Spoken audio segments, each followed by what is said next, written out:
أعوذ بالله من الشيطان الرجيم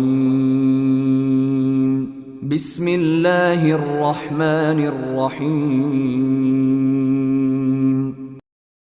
Teman-teman sekalian, Abu Bakar radhiyallahu anhu pada saat pertama sekali masuk Islam, baru syahadat. Ya. Karena dia tahu ini Rasulullah SAW, dia yakin ini adalah utusan Allah. Hari pertama, baru syahadat, pamit, ya Rasulullah saya mau keluar. Yang paling pertama beliau lakukan, datangi teman-teman sahabat dekatnya. Lalu mengajak mereka langsung masuk Islam. Dan karena ketulusannya, Utsman bin Affan masuk Islam. Talha bin Ubaidillah masuk Islam. Zubair bin Awam masuk Islam. Abdurrahman bin Auf masuk Islam.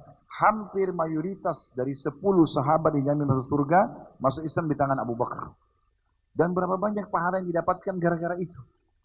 Berarti salah satu ciri orang ikhlas, kalau dia mau hijrah, selain dia sudah punya ilmu, dia langsung aplikasikan ilmu itu. Kalau kita rasa majelis ilmu punya manfaat teman-teman, kenapa nggak ajak yang lain? Kalau kita rasa ketenangan jiwa dan ada keutamaan sholat berjamaah, kenapa kita nggak ajak orang lain?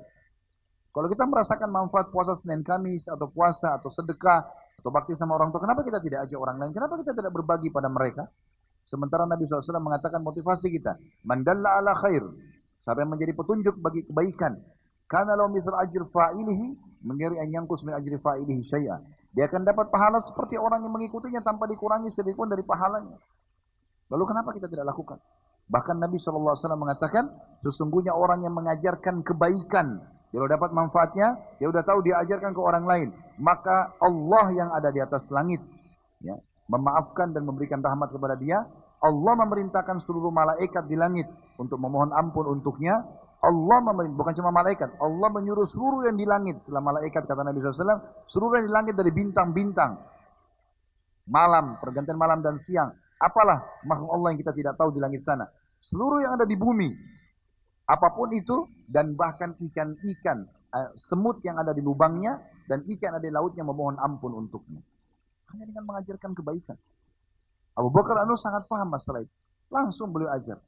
Dan subhanallah, kata para ulama, dari pertama masuk Islamnya, sahabat-sahabat ini, mulai dari kali itu sampai, apalagi Utsman bin Affan, dengan segala macam sedekahnya sampai menjadi khalifah, ekspansi Islam banyak semua dipandang oleh Abu Bakar.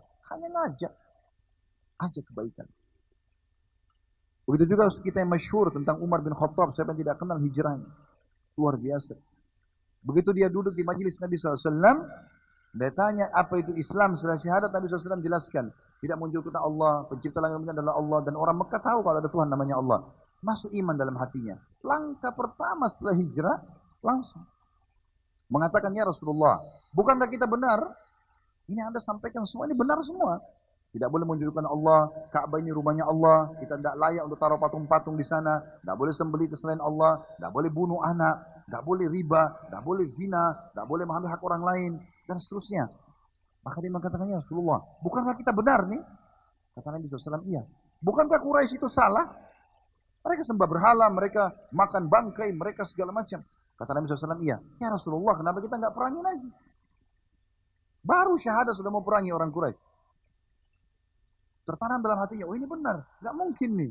Gitu kan? Langsung. Ada orang begitu, subhanallah, komitmen dalam hal kebenaran luar biasa. Lalu Nabi SAW mengatakan, belum diperintahkan ayah Umar. Umar penasaran, duduk sebelah sahabat.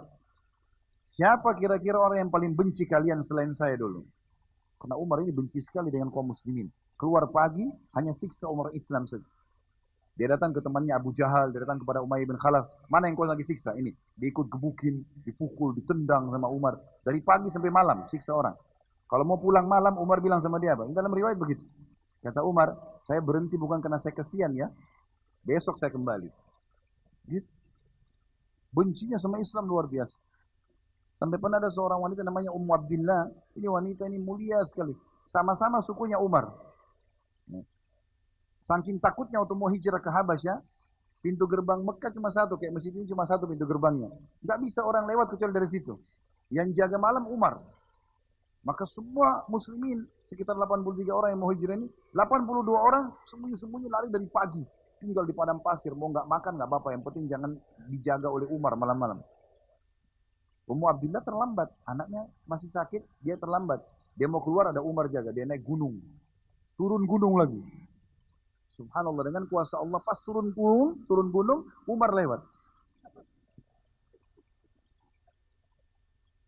Umar lihat, Umar tahu ini. Umar bilang, Ummu Abdillah, ngapain kau naik gunung nih? Kalau bahasa kita gitu. Ini ada apa naik gunung? Gunung tinggi, perempuan naik gunung, gendong anaknya ngapain? Kata Ummu Abdillah, wahai Umar, kalian ini benci sekali sama kami, kenapa? Kami mau ibadah di Mekah nggak boleh, kami juga mau hijrah nggak boleh. Kata Umar, mau kemana kamu ini malam-malam? Dia bilang, kami mau pergi ke Habasyah. Karena di sini nggak bisa ibadah. Kalian siksa kami dan segala macam. Umar heran, agama apa ini? Kok bisa sampai seperti ini? Lalu Umar mengatakan, baik Ummu Abdillah, semoga keselamatan bersamamu, pergilah. Pergi, Umar bilang. Pas ketemu di padang pasir sama teman-temannya, mereka bilang, alhamdulillah, dari pagi kami tunggu kok tiba malam nih, Ummu Abdillah. Apa masalahnya? Dia bilang, tadi saya ketemu Umar. Semuanya orang kaget. Terus bagaimana kok bisa lolos? Umar malah doakan saya semoga keselamatan sampai padamu. Maka kata salah satu orang di situ bilang, mudah-mudahan ayah Ummu Abdillah, kau menjadi penyebab hidayahnya Umar. Ada nyeletuk berapa orang sahabat di situ. Kalau Umar mau masuk Islam, tunggu unta masuk di lubang jarum.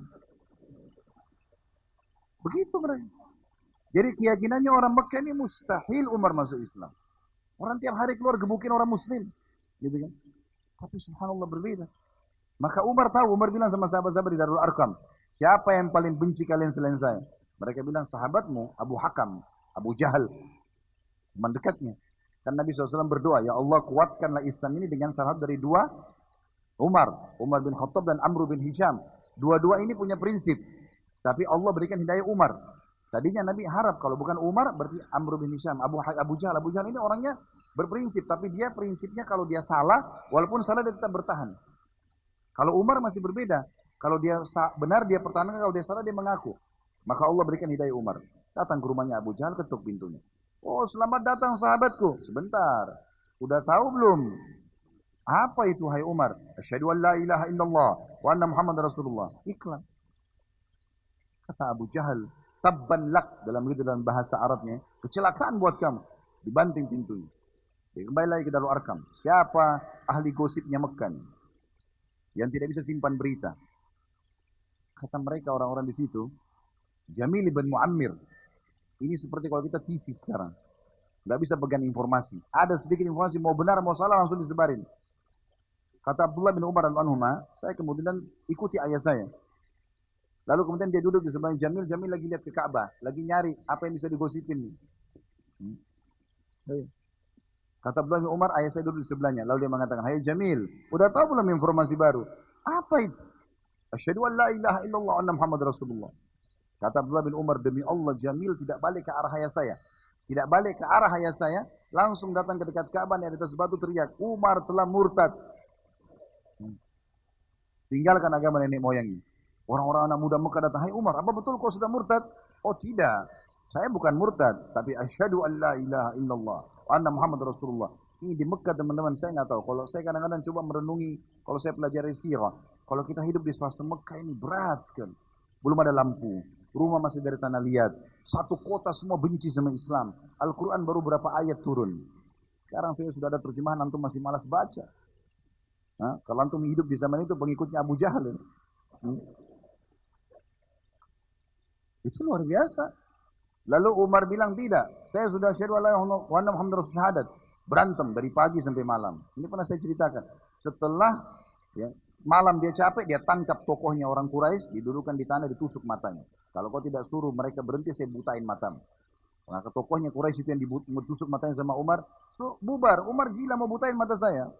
Besok Umar datang lagi syahadat, berantem lagi dari pagi sampai malam, sampai 3 hari. Hari keempat Umar datang syahadat, nggak ada lagi yang mau berantem sama dia. Lebih unik lagi daripada itu. Waktu umat Islam diganggu, Umar tidak berani diganggu. Tapi kalau Umar tidak ada, mereka ganggu umat Islam. Maka waktu mau hijrah ke Madinah, semua umat Islam sembunyi-sembunyi kecuali Umar. Umar tawaf, pakai baju perang, taruh pedangnya 2 di kiri kanan pinggangnya. Setelah tawaf, dia liatin semua. Orang sudah lihat ini, pakai baju perang berarti mau perang. Umar ini terkenal kisahnya di Mekah. Kalau dia sudah angkat pedang, ada orang yang dijadikan target, sasarannya harus kena. Dia mati atau orang itu mati. Sudah begitu targetnya. Dia tawaf, setelah tawaf dia mengatakan, hai Quraisy, ada informasi penting. Dengarin semua. Orang Quraisy kumpul. Siapa yang mau istrinya jadi janda, ya, dan anaknya jadi yatim, temui saya di belakang bukit ini. Ini saya, pintu gerbang, saya mau keluar sekarang. Saya mau hijrah ke Madinah. Ingat ya, siapa yang istri mau jadi janda, artinya siap mati. Anaknya jadi yatim, temui saya di sini. Tidak ada satupun yang temui Umar. Nah, sampai pulang ke Madinah. Kata Abdullah bin Mas'ud radhiyallahu anhu, semua kami hijrah ke Madinah dalam kondisi ketakutan kecuali Umar. Dia pulang ke Madinah dengan kemuliaan. Subhanallah. Maka kata para ulama, bagaimana tidak syaitan takut dengan Umar, karena dia begitu takut sama Allah. Hanya takut kepada Allah SWT, maka Allah berikan dia itu kemuliaan yang luar biasa. Begitu juga pada saat terjadi hal-hal pelanggaran agama. Umar selalu paling tegas. Setiap ada pelanggaran apapun, apalagi kalau orang munafik, ya Rasulullah, izinkan saya tebas lehernya. Main tebas pokoknya. Ya. Makanya orang-orang yang banyak benci-benci Islam ini, kalau di zaman Umar hilang semua lehernya. Ya. Berani bicara macam-macam, hilang. Umar bin Khattab bahkan dikatakan dalam riwayat, pernah mengatur saf dengan pedang. Ya. Istawa, tadi lu tarik garis, kena kakimu terserah. Nah, itu luar biasa, ya.